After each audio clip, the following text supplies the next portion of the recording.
அப்ப உங்களுடன் ஸ்டாலின், யாருடன் ஸ்டாலின்? தூய்மை பணியாளர்கள் உங்களுடன் சொல்ற மக்களா இல்லையா? வேண்டாத பிரச்சனைகளை எடுத்து இதே துப்புரவு பணியாளர்களுக்கு எதிர்கட்சியா இருக்கும்போது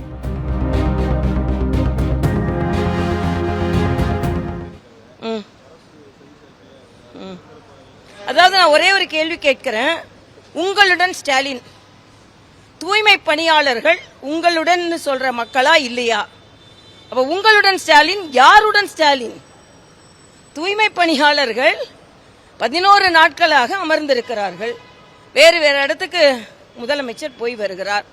இன்னைக்கு வேண்டாத பிரச்சனைகளை எடுத்து அடிப்படை பிரச்சனைகளை எல்லாம் விட்டுவிட்டு வேண்டாத பிரச்சனைகளை எடுத்துக்கொண்டிருக்கிறார்கள். இன்னைக்கு ராகுல் காந்தி ஒரு பொய்யை சொல்றாரு, அவங்க பின்னால போறாங்க. இவங்களே ஒரு பொய் சொல்லிக் கொண்டிருக்கிறார்கள். ஒரே கேள்விதான் தமிழக மக்கள் கேட்கிறார். உங்களுடன் ஸ்டாலின்னா தூய்மை பணியாளர் யார்? அதே மாதிரி இன்னைக்கு இடைநிலை ஆசிரியர்கள் போராட்டம் செய்திருக்கிறார்கள். உங்களுடன் ஸ்டாலின்னா இடைநிலை ஆசிரியர்கள் கூட இல்லையா? மருத்துவர்கள் போராடி கொண்டிருக்கிறார்கள். உங்களுடன் ஸ்டாலின்னா மருத்துவர்கள் கூட இல்லையா? அப்ப மருத்துவர்கள் கூட இல்ல, இடைநிலை ஆசிரியர்கள் கூட இல்ல, துப்புரவு பணியாளர்கள் கூட இல்ல, செவிலியர்கள் கூட இல்ல. இப்ப யாருடன் தான் ஸ்டாலின் இருக்கிறார்னு புரியலையே நமக்கு. அதனால மக்கள் யாருடன் இருக்கிறார்கள், யார் அந்த சார் என்று கேள்வி கேட்டிருந்த மக்கள் யாருடன் ஸ்டாலின் இருக்கிறார் இப்பொழுது அப்படின்னு கேள்வி கேட்க ஆரம்பிச்சிருக்காங்க. பதில் சொல்லட்டும், யாரோட இருக்கிறார்கள் அப்படின்னு. ஒரு துப்புரவு தொழிலாளி 1,00,000 பேருக்கு சமம். எல்லாரும் செய்ய வேண்டிய வேலையை அவங்க செய்ய வேண்டிய யாரும் செய்ய முடியாது. அவங்க கடுமையான நேரங்களில் உதவி செய்திருக்கிறார்கள். அதனால என்ன திட்டம் இருந்தாலும் தண்ணி எனக்கு கேட்கிறேன். அங்க உட்கார்ந்துருக்காங்கல்ல கம்யூனிஸ்ட் என்ன சொல்றாங்க? செங்கோடிய வச்சா போமா, கூட்டணியில என்ன பண்ணிட்டு இருக்கீங்க?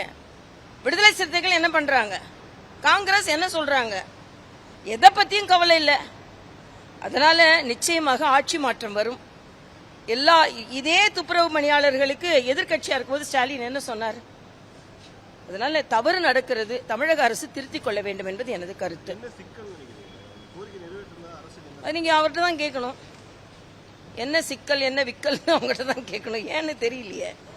ஏன்னா மற்றவங்க யாராவது ஒரு ஆட்சியில இருந்தா ஆனாலாவ பேசுவாங்க. இன்னைக்கு சேகர் பாபு என்ன சொல்றாரு, பிரியா என்ன சொல்றாங்க, மிக கவலை அளிக்கக்கூடியதாக இருக்கிறது. அதனால இதுல அவர்கள் அந்த தூய்மை பணியாளர்களுக்கு பதில் சொல்லி ஆக வேண்டும். எல்லாவற்றிலும் முறைகேடுகள் அதிகமாக நடக்கிறது. இன்னைக்கு கிட்னி முறைகேடை பத்தி பார்த்தோம். 2 மருத்துவமனைக்கு சீல் வச்சாச்சு. சென்னையிலே குரோம்பேட்டையில பக்கத்தில் உள்ள ஹாஸ்பிட்டல்ல எவ்வளவு முறைகேடுகள் நடக்குது. இது யார் பார்க்கறது? அதாவது திராவிட முன்னேற்ற கழகத்தை பின்புலத்தில் உள்ளவர்கள் யாராக இருந்தாலும் அவர்கள் காப்பாற்றப்படுகிறார்கள் என்பது எனது கருத்து. இது எல்லாமே மக்கள் புரிந்து கொள்ள வேண்டும் என்பது எனது கருத்து. பிளே ஸ்டோர் மற்றும் ஆப் ஸ்டோரில் இருந்து பாலிமர் செயலியை QR கோடு மூலம் பதிவிறக்கம் செய்யுங்கள். செய்திகளை உடனுக்குடன் பெறுங்கள்.